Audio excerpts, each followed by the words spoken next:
교화 현장 속의 인물을 만나보는 초대석 시간입니다. 소태산 대종사님의 일대기를 연극으로 그린 원불교 서사극 이 일을 어찌할꼬가 무대에 올려집니다. 이 시간에는 이윤택 연출가님을 스튜디오에 모셔서 대종사님의 이야기가 어떻게 연극으로 만들어지고 있는지 알아보겠습니다. 반갑습니다. 예, 반갑습니다. 문화예술계의 대선배님과 자리를 함께 돼서 정말 영광이고요. 예, 오늘 정말 재밌는 말씀 많이 해주실 것으로 기대됩니다.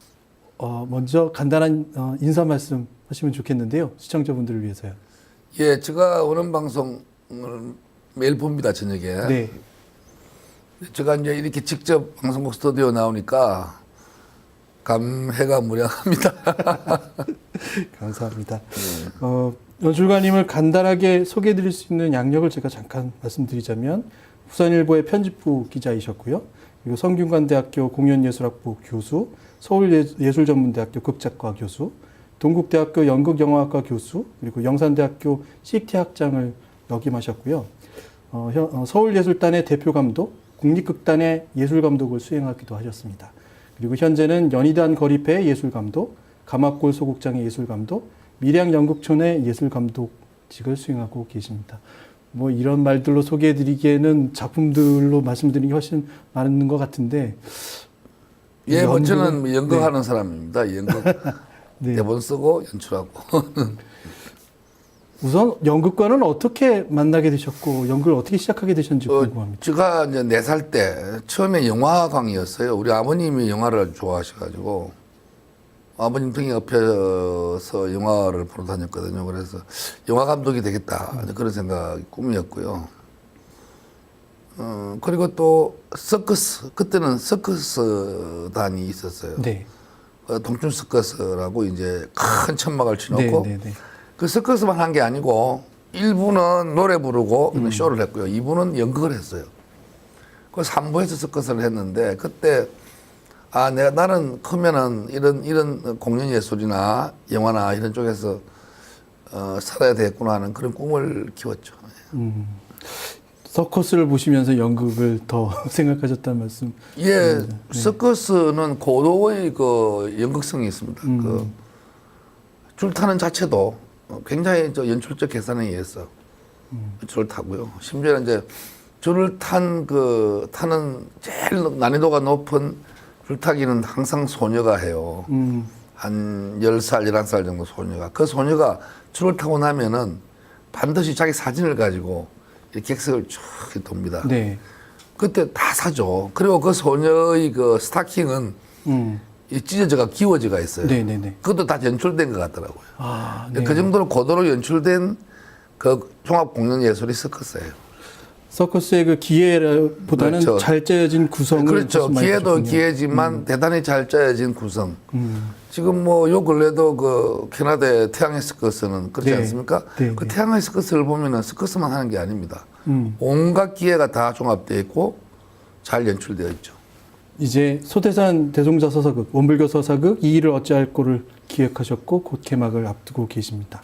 이 연극은 과연 어떤 연극인지 소개를 좀 부탁드리겠습니다. 예, 뭐 아주 단도직입적으로 말하면 소태산 박중빈 대종사에 대한 연극입니다. 네. 그러니까 왜냐하면 원불교라면 많은 게 있지 않습니까? 뭐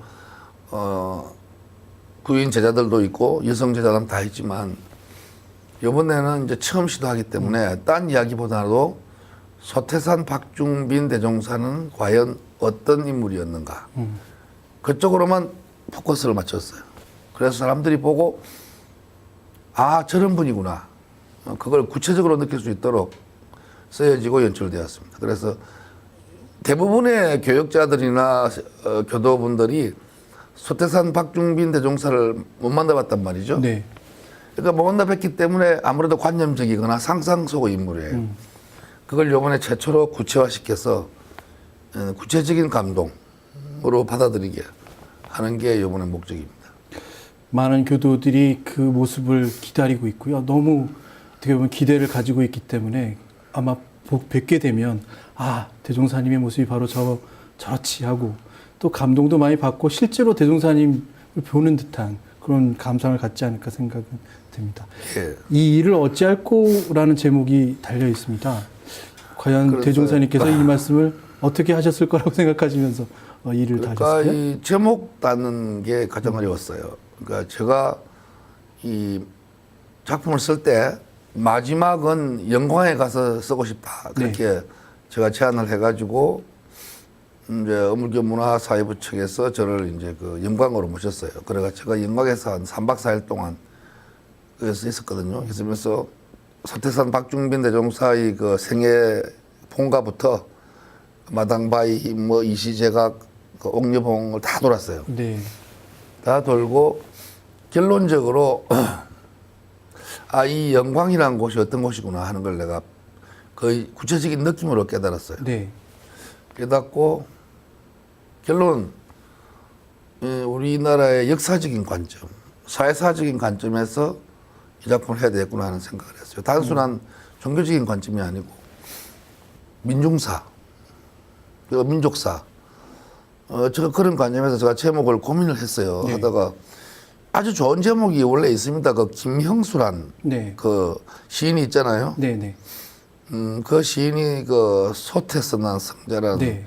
아주 훌륭한 글을 그 평지를 쓰셨어요. 문학동네에 출고나. 그 책을 읽고 네. 솥에서 난 성자 좋지 않냐? 제일 처음에 그렇게 생각했는데 그러다가 아니다.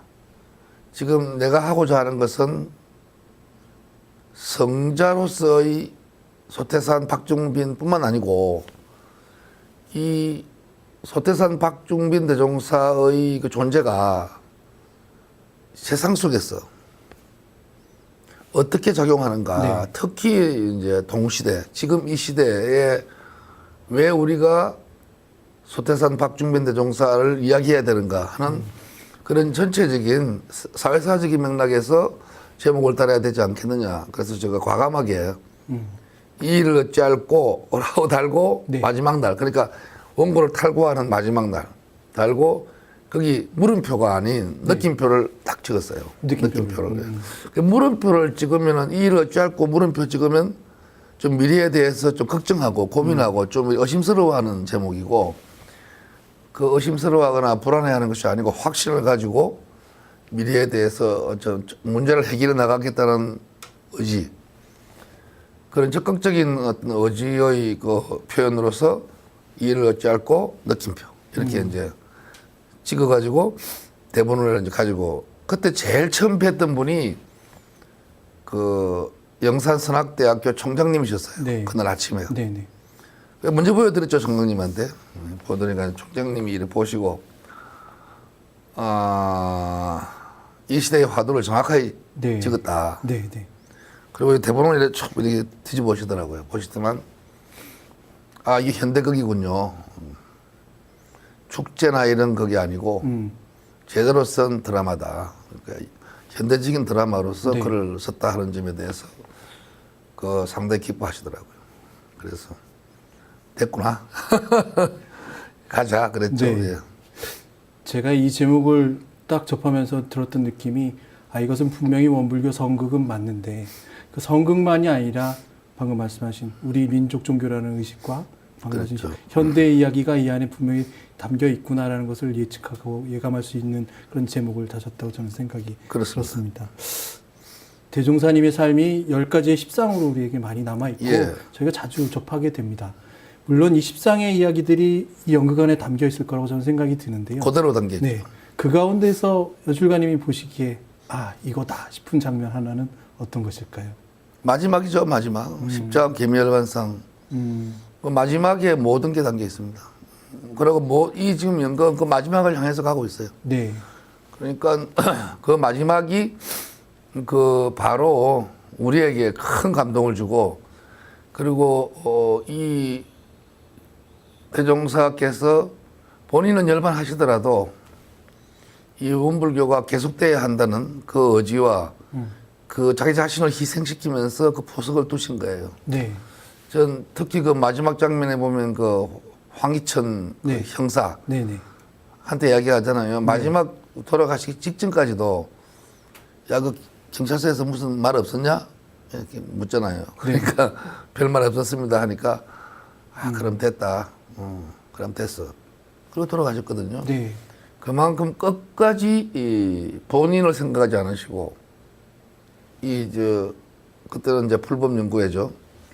이 풀법연구회가 어떻게든 지속되어서 계속되기를 바라신 거예요. 저는 거기서 바로 그 희생자, 시대의 희생, 스스로를 희생하면서 한 시대에 빛을 던지는 성자의 모습을 이제 그래서 발견합니다. 근데 이 소태산 박중빈 대종사는 우리가 일반적으로 생각할 때 성자, 성스러운 사람 입장이라기보다는 정말로 인간적인, 정말로 솔직하고 유머와 위트가 있는 대단히 유쾌한 철학자. 네. 그리고 유쾌한 실천가로서의 인간적인 모습입니다. 그래서 저는 인간적인, 진실로 인간적인 성자, 이렇게 결론을 내립니다. 이 질문을 좀 먼저 드려야 될 것 같은데요. 이 연극에는 대종사님의 모습이 두 명의 배우로 예. 표현되고 있습니다. 특히 대각 전의 배우와 대각 후의 배우가 사실은 제가 보기엔 생김새도 다르고 완전히 다르죠? 네, 분위기도 완전히 다른 두 분이 말하자면 연기를 하기 때문에 이렇게 두 명으로 설정하신 이유도 있으실 것 같아요. 만일에 대각 후의 대종사의 모습만 그린다면 종교극이죠. 보통 이제 종교라고 하는 것은 어떤 대각을 하신 다음에 종교 활동을 펴시는 것, 그때부터 종교가 시작되는 거잖아요.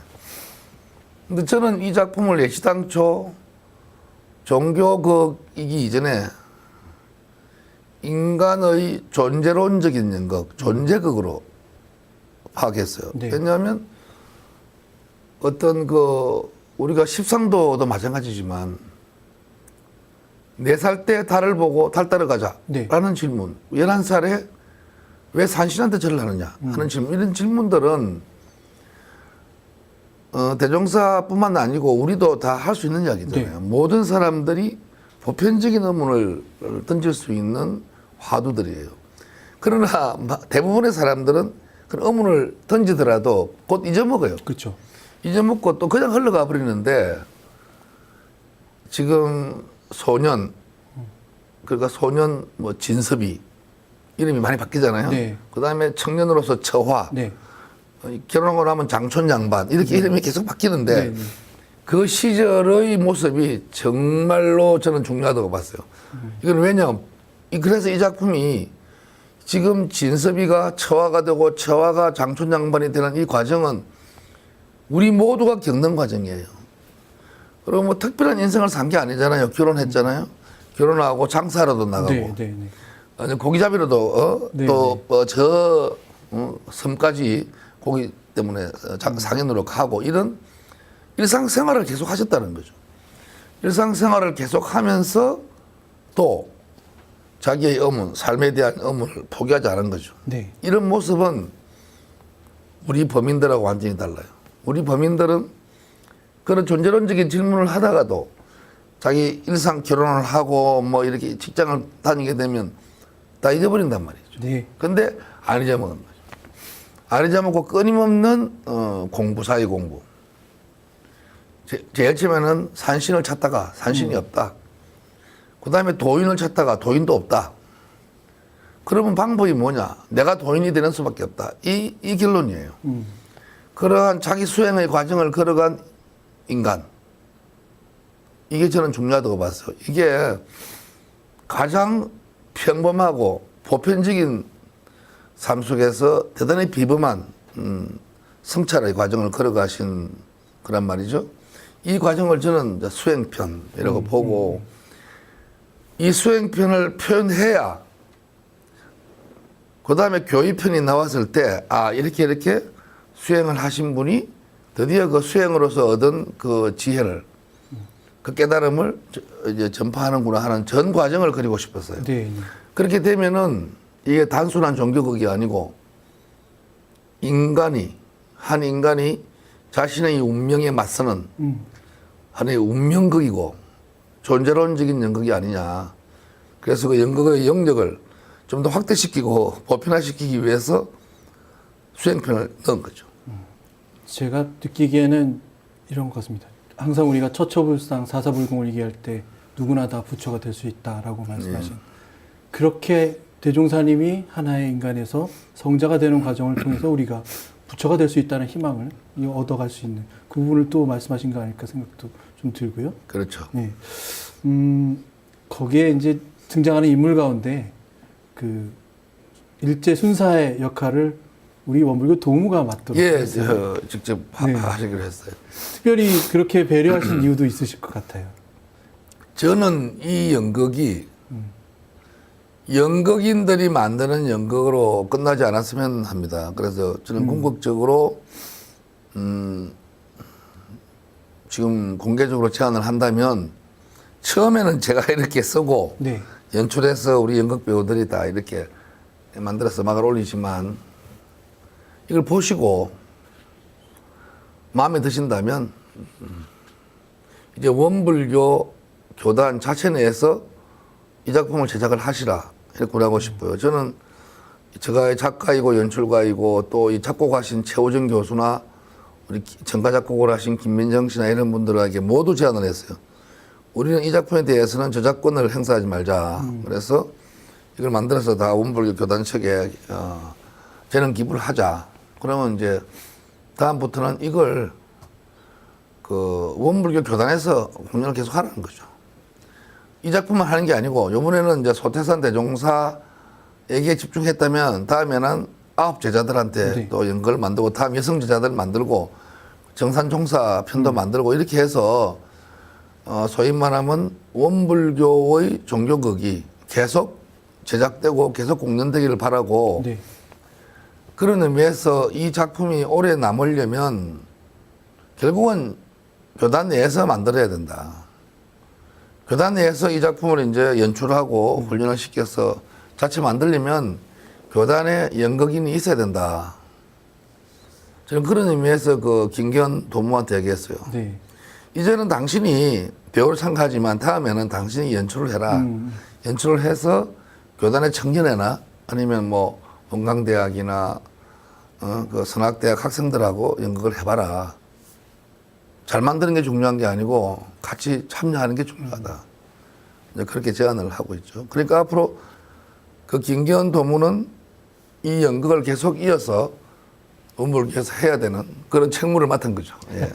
한 가지는 종교가 이런 문화적 요소하고 같이 한 가지의 몸으로 움직여야 될 종교가 문화계로부터 예술계로부터 조금 점차로 분리되고 있다는 말씀을 하셨거든요.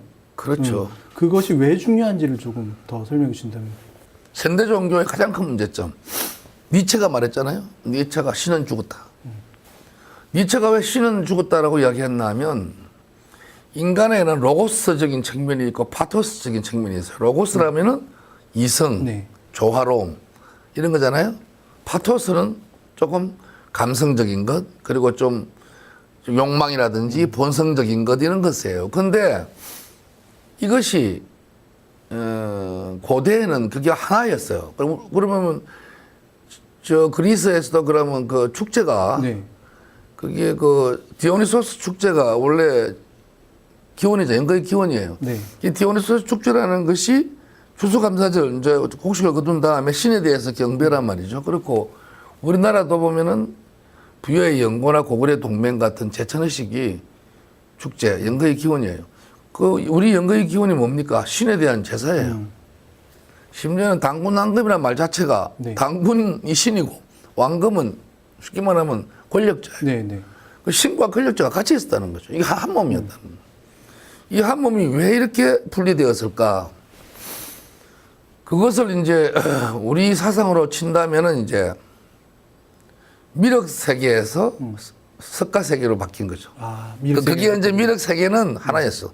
미륵 세계는 다 하나였는데 그것이 이제 정치와 재정이 분리되는 정치와 그 신의 영역이 분리되면서 이게 이성적인 것만 정치로 가고 이런 감성적인 이런 것이 이제 떨어져 나갔단 말이죠. 그러면서 이제 가다 보니까 종교가 머리로서는 종교를 믿을 수 있는데 실제 온몸으로서 이렇게 종교를 이렇게 온몸으로 끼안을 수 있지 못하고 계속 머리로만 종교를 믿게 되니까 종교가 싸늘해지고 결국은 그 회의적인 비관적인 생각이 들고 그러면서 니체가 신은 죽었다라고 네, 네.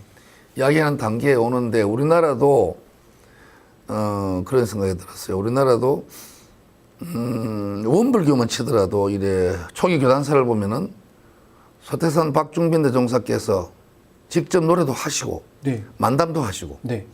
또 지어서서 노래를 아예 네, 네. 육자배기 스타일로 네. 그러면서 깔깔 대소회도 여시고 이래 굉장히 그 일과 놀이를 병행하셨어요. 그렇지 않습니까? 네. 우리 소태산 박중빈 대종사의 그 삶을 두 마디로 요약한다면 일과 놀이예요. 같이 일하자. 이게 엄청난 힘을 준 거예요. 딴 종교보다도. 일단 조합을 지어서 같이 일을 하니까. 일을 하고 나면 같이 놀자는 거예요. 네. 네. 같이 놀고 공부하자는 거거든요. 이게 저는 원불교의 핵심이라고 봐요. 그래서 원불교에서 놀이라는 것은 대단히 중요하다고 봅니다. 그런데 제가 고등학교 시절 원불교만 기억해봐도 네. 원불교는 대단히 일상적인 친화력을 가지고 있지만 놀이 문화가 발전되지 않았습니다. 그때가 굉장히 조용한 종교였어요. 대단히 조용하고 깔끔한 종교잖아요. 저는 그래서 원불교가 원래 조용하고 깔끔한 종교인 줄 알았어요. 그런데 이번에 이제 작품을 하기 위해서 이렇게 들여다보니까 굉장히 풍성한 종교예요. 그래서 이제는 원불교가 그 소태산 박중빈 대종사가 가장 중요한 그 종교적 행위 수단으로 했던 그 깔깔대소회, 소위 말하면 법열이라고 네. 하는 네. 그것을 부활시켜야 되겠구나 그런 생각을 한 거죠. 그러고 이제 자세히 들여다 보니까 보통 원불교 그러면 또 어떤 오해를 하냐면 불교하고 기독교의 중간점으로 봐요. 네. 그런 분들 계시죠. 그러면 전혀 아니거든요. 지금 원불교는 그 소위 말하면 영정조 이후에 실학에서 동학으로 이어지고 동학에서 파생되는 그 민족 종교, 소위 말하면 미륵을 믿는 천도교 그리고 정상교, 네. 그 원불교 이 세 개의 민족 종교가 등장을 하잖아요. 네. 네. 그러면 그거는 순수한 자생 민족 종교예요, 이게. 네. 근데 단지 불교의 건강경을 교리로서 수용한 거란 말이죠. 그러면 불교를 가장 한국적으로 수용한 종교가 원불교인데 왜 기독교와 같은 느낌을 갖느냐? 이건 아니라고 봐요. 네. 네. 그래서 원불교는 사실은 기독교하고 아무 상관이 없는 민족 종교다. 그렇다면은 가장 한국적인 공전 양식으로 표현해야 되지 않겠느냐. 이제 그렇게 해서 제가 그 정법사님한테 제안을 했어요. 제가 지금 사용하고 있는 성가를 쓰지 않겠다. 네. 않고 전부 바꾸겠다. 네. 네. 그래서 한국적인 그 성가로 적절한 노래는 정가라는 거예요. 근데 정가의 또 재창조하신 시조가 네. 월화 선생님인데 월화 선생님. 월화 선생님이 독실한 원불교 신자였어요. 네. 네. 그리고 그 보면 그 마당바위 삼바제에도 월화 선생님이 지어준 사당이 있어요. 네. 네. 그렇다면 월화 선생님도 원불교 사람이니까 정가를 기본으로 쓰겠다. 그리고 월화 선생님의 제자인 또 김민정이라는 정가하시는 분이 또 우리 단원이에요. 그래서 정가를 기본으로 가자. 그리고 이게 불교를 수용했으니까 범패를 들어가자. 그리고 대종사께서 즐겨 놀이하셨던 그 남도 지역의 육자배기, 뱃노래 이런 것들도 수용하고 그리고 그 전라도 지역의 판소리. 그러니까 그러다 보니까 정가, 범패, 판소리, 육자배기 우리 전통의 소리란 소리는 다 들어간 거예요, 이게. 네. 그런 어떤 실험이 시작된 겁니다. 방금 말씀하신 실험이라는 말씀하셨는데 이렇게 전통의 양식을 가지고 종교극을 표현하는 이런 시도는 아마 말씀하신 대로 아마 없을 것 같습니다. 처음일 겁니다. 네, 네. 그 가운데에서도 말씀하신 깔깔대소회가 맨 마지막에 예. 위치해 있습니다. 예. 그 가운데 뭐 만석중놀이도 있고 무대 장치에 대한 여러 가지일 수도 있는데 특별히 그 깔깔대소회를 맨 마지막에 넣어야겠다라고 생각하시는 그 부분이 계실 것 같아요? 종교가요. 저는 현대에서 종교가 계속 약화되고 힘을 잃는 이유는 너무 이성적이고 너무 생각만 강조한다는 거죠. 그러니까 종교가 계속 말이 많아지고요. 그러니까 설법을 하게 되고 공부를 하게 되고 이래 되면은 종교가 고급화된다는 거죠. 엘리트화 된다고. 그래 되면은 종교는 민중적 힘을 잃지 않을까. 사실은 나이 드신 할머니 할아버님들이나 안 그러면 젊은 어린이들은 언어로서 사유로서 이야기 이전에 체험하고 종교를 체험하고 싶은 거예요. 네. 종교를 체험하고 참여하고 싶은데 계속 참여 체험보다는 생각하라라고 하니까 참 종교가 재미없어진단 말이죠. 그래서 저는 생각이 그 원불교가 가장 민중적이고 가장 시민 대중으로 이제 자연스럽게 그 스며들어갈 수 있는 방법, 그게 깔깔대소회라는 생각을 해요. 왜냐하면 그게 무슨 특별한 의식이 있는 게 아니고 자세히 보면은 그냥 자기 장기자랑이에요. 어떤 음악이 나올 때 어떤 사람들은 이렇게 추고 어떤 사람들은 다 다르게 자기 자신의 온몸으로 자기 자신을 놀이로 표현하는 이게 깔깔대소회인데 이 과정이 얼마나 정말 절실하게 나오겠느냐. 나는 이 깔깔대소회 장면에서 모든 관객이 하나 되어서 같이 이 하나의 큰 퍼포먼스를 이루리라 기대합니다. 근데 이게 이제 종교의 힘이 아닌가 그런 생각이 드는 거죠. 예. 깨달음을 얻게 되면 즐겁고 즐거우면 흥이 나고 흥이 나면 움직이 나오는 그렇죠. 그런 단계로 흘러가는 것이 되겠군요. 원불교와의 인연은 과연 어떻게 맺게 되셨는지도 궁금합니다. 제 기억에 하면은 오늘 내가 원음 방송 오니까 그 친구가 없는데 네. 지금 원음 방송에서 그 편성 책임을 맡고 있는 이상업이란 네, 네. 분이 계시죠. 네. 그분이 이제 우리 경남고등학교 25회 동기고요. 네. 그 문예부장이었어요. 네, 그 네, 친구가. 그 친구는 굉장히 고급스러운 친구예요. 저는 상당히 좀 이래 별명이 끌베이라 그래서 끌베이라는 네. 게 이제 거지. 네, 네. 그래갖고 그 친구는 굉장히 그 엘리트주의 네. 그런 친구인데 그 친구가 저하고 그때 김선집이라는 그 문예반 두 사람을 꼬셨어요. 네. 원불교 가자고. 네, 네, 네. 원불교 가면은 밥을 준다고. 그때 저는 또 집이 멀리 있었기 때문에 혹해서 원불교 갔어요. 가니까 정말로 밥을 주더라고요. 근데 밥은 비록 단순했지만 네. 조그란 밥에 반찬도 딱 이렇게 식물성으로 좀. 그리고 그 사람들이 너무 따뜻하고 좋았기 네. 때문에 제가 거기서 완전히 푹 빠졌어요. 그래서 저는 원불교에서 무슨 뭐 교리 공부를 한다든지 이런 것보다는 그냥 거기 마당에서 노는 게 좋았어요. 그렇게 해서 이제 점점 그게 있었고 저는 또 그렇게 성실한 그 교도가 아니었고요.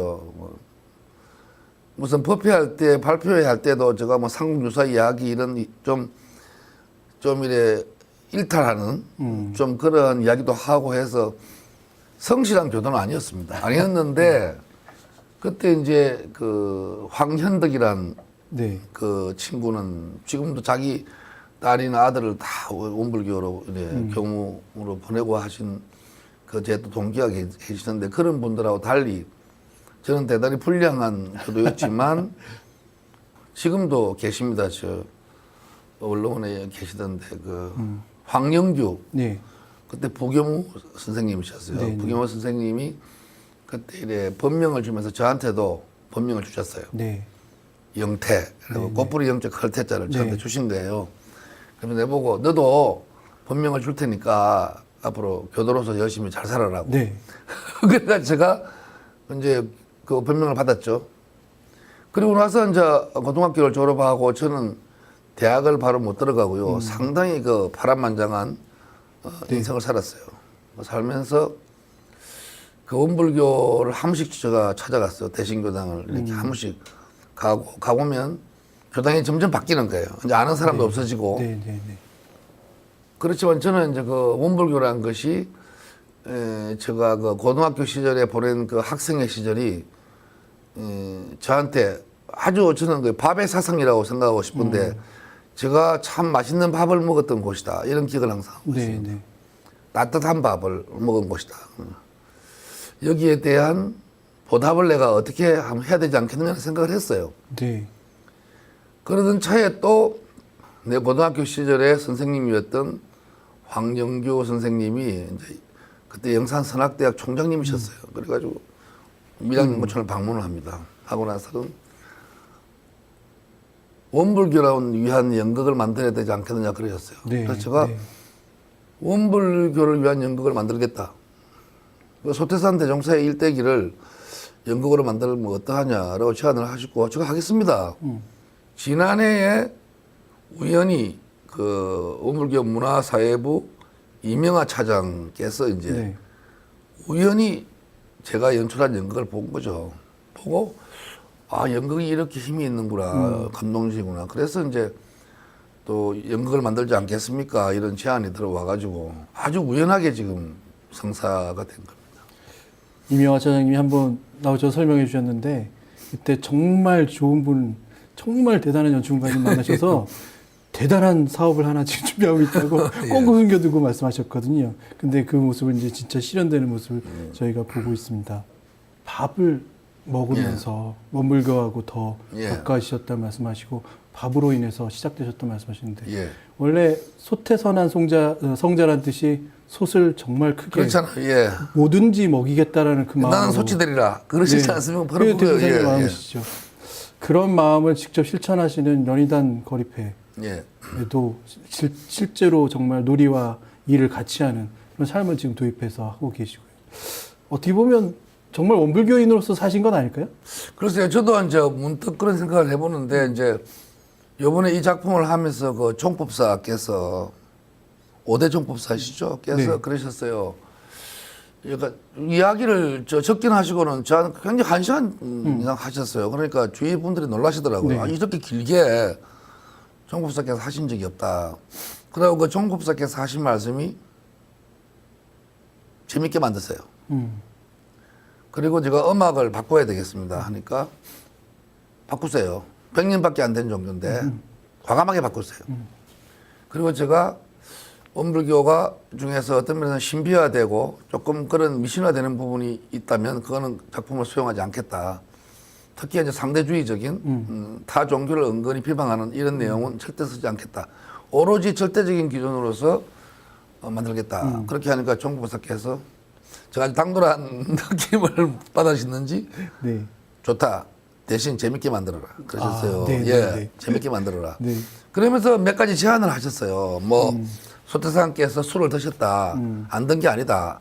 과유불급이라는 말을 했다. 지나치지 않으면 된다. 그래서 술을 한 마리를 먹더라도 안 취하면 그건 과유불급이다. 이제 그런 말씀을 하시면서 이 종교가 얼마나 재미없느냐. 좀 재미나게 만들어라. 그렇게 격려를 해주셨어요. 그 총부사께서. 네. 그래서 그때 제가 굉장히 그 자신감을 가졌죠. 네. 자신감을 가지면서 이제 좀 편하게 작업에 임하게 되었어요. 말씀하신 품에 사실은 다 묻어 나온다고 저는 생각이 듭니다. 악동이라고 말씀하셨는데 정말 이 연극에 얼마나 많은 재미들이 숨어 있을지 기대가 되는데요. 진짜 관객들은 이 연극을 어떻게 바라보면 좋을지 팁을 한 가지 주실 수 있을 것 같아요. 어떤 주제와 어떤 것들을 주목해서 보면 더 재미있을 것 같다. 소태산 박중빈 대종사에 대한 환상을 다 깨고 보시라는 거죠. 그러니까 성자란 개념이나 아니면 무슨 교를 창시하신 분이라거나 엄숙하거나 권위적이거나 일체의 어떤 근엄한 표정은 없다. 천막에서는 정말로 그 순진한 소년 혹은 청년의 모습을 보게 될 것이다. 탐구욕이 많은, 네. 뭐 산신도 찾고 막 도인도 찾아다니는 그 모습이 다 유머러스해요. 그리고 대각을 하신 후에 그 거침없이 세상을 거쳐가는 그 난세를 가로질러가는 그 모습도 그때가 식민지 시대고 나라를 잃어버린 시대고 대단히 어두운 시대였지만 정말 위트와 유머가 넘치는 아주 쾌활한 그 적극적인 사고를 지니신 분이고 실천가였다. 그래서 여러분들은 소태산 박중빈 대종사에게서 그 어떤 근엄하거나 그 어떤 신성스러운 모습을 발견하기는 힘들 것이다. 대단히 인간적인, 그리고 실수도 하시고 정말로 어떤 부분에 가서는 만담도 하신다고. 네, 네, 네. 그리고 심지어는 소싸움대회도 나가시잖아요. 네, 소씨는 소까지 이래 아주 정말로 어떻게 보면 성자라기보다는 가장 인간적이고 범상한 분이라는 거죠. 그렇게 가다가 보면은 그러나 그 인간적인 그 모습이 얼마만큼 강력한 감동을 주는가는 이제 열반하실 때 우리는 알 수 있다는 네, 거죠. 네. 열반하시는 순간까지 농담을 하신다고요. 농담을 하시면서 열반하는 순간까지 뭐 근엄한 개성을 남긴다거나 유언을 남기는 게 아니고 그 황순사한테 야 지금 전북 도경에서 우리 없애려고 그러지 않냐? 우리 어떻게 보냐? 행편이 어떠냐?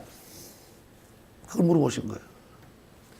그리고 괜찮다. 그럼 됐다 하고 그 모습이 끝까지 자기에게 주어진 운명에 충실한 그러한 인간의 모습을 보게 될 것이다.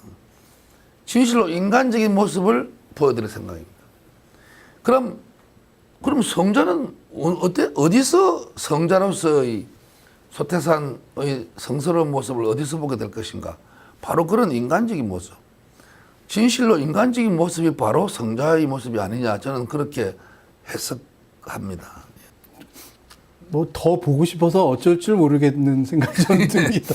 시간이 빨리 가서 이 개막이 이루어져서 그 객석에 앉아 있고 싶은 생각이 너무 강렬합니다. 저희 매거존의 맨 마지막 시간은 영상 편지를 남기실 수 있는 시간이긴 합니다. 이 연극을 만드시면서 생각나는 많은 분들도 계실 것 같고요. 배우분들 고생하신 분들도 생각나실 것 같고 어떤 분한테 어떤 말씀하셔도 좋은데요. 카메라를 보시고 직접 전할 수 있는 말씀 좀. 예, 저는 우리 배우분들보다는 우리 이 시청자 여러분들에게 저 말씀을 전하고 싶은데요. 이 일을 어찌하고란 작품은 원불교의 이야기이지만 거기에 국한되지 않습니다. 지금 우리 시대에 대한 이야기라고 생각합니다. 그리고 우리 시대에 대한 이야기는 이미 1935년 4월 소태산 박중빈 대종사께서 말씀하셨습니다. 물질이 계백되니 정신이 계백되자. 그게 그 이상총부 대각전 준공식에 하신 말씀이거든요. 그리고 말씀하셨어요. 사람들이 많이 미래를 두려워하고 말세라고 하지만 난 그렇게 생각하지 않는다. 나는 새로운 시대가 오리라 생각한다. 그 새로운 시대에 대한 믿음, 그걸 분명히 말씀하셨어요. 지금 제가 이 연극을 만든 이유는 지금 우리가 굉장히 미래가 불안한 그런 시대에 처해 있습니다. 미국, 중국, 일본, 러시아, 북한, 우리 한국 사회가 어떻게 될지 알 수 없는 이런 불안한 시대에 이 작품을 올리면서 소태산 대종사의 말씀을 기억하고자 합니다. 걱정하지 마라. 다가올 시대는 그래도 살만한 세상이 될 것이다. 우리는 그런 시대를 미륵이라고 이야기하셨거든요. 그 미륵의 세상을 기다리면서 이 작품을 이 시대에 바칩니다. 제가 이렇게 해보면 어떨까 생각 방금 했는데요. 한번 평가를 해주시길 바라겠는데 이 연극의 제목은 에고 이 일을 어찌할꼬 이게 아니라 어허 그렇죠. 이 일을 어찌할꼬. 그러니까 어허 장차 이 일을 어찌할꼬. 제 연기가 좀 좋습니다. 예. 감사합니다. 이 연극을 통해서 많은 교도님들이 정말 새로운 느낌으로 우리 대종사님을 더 깊게 바라보는 그 시간을 가질 거라고 생각이 듭니다. 그리고 제가 아까 기자간담회에 잠깐 다녀오면서 그 잠깐의 공연을 담화로 보내주셨잖아요. 그 가운데에서 연출가님께서 정악을 소리를 키우고 줄이고 연기를 지시하고 이 모습이 마치 오케스트라를 지휘하는 지휘자의 모습처럼 저는 뵀습니다. 혹시 실제 무대에서 어느 한 부분에서는 그렇게 하고 계실까요? 아마 어디서 하고 있을걸요. 그러면 손을 허저으면서 호공이 이렇게 막 뭔가 손짓하는 객석의 어딘가를 보시면 여주관님으로 생각하면 되겠군요. 아마 무대 뒤에 있을 거예요, 제가. 무대 뒤에 계시겠군요. 예. 네. 그 모습 정말 기대되고요. 이 연극을 기다리고 있는 많은 교도님들께서 이 연극 만들어주셔서 정말 감사하다는 말씀 아마 하실 것 같습니다. 제가 미리 한번 먼저 드리고요. 오늘 시간 내주셔서 이 연극에 대해서 설명해 주셔서 정말 감사드립니다. 감사합니다. 감사합니다.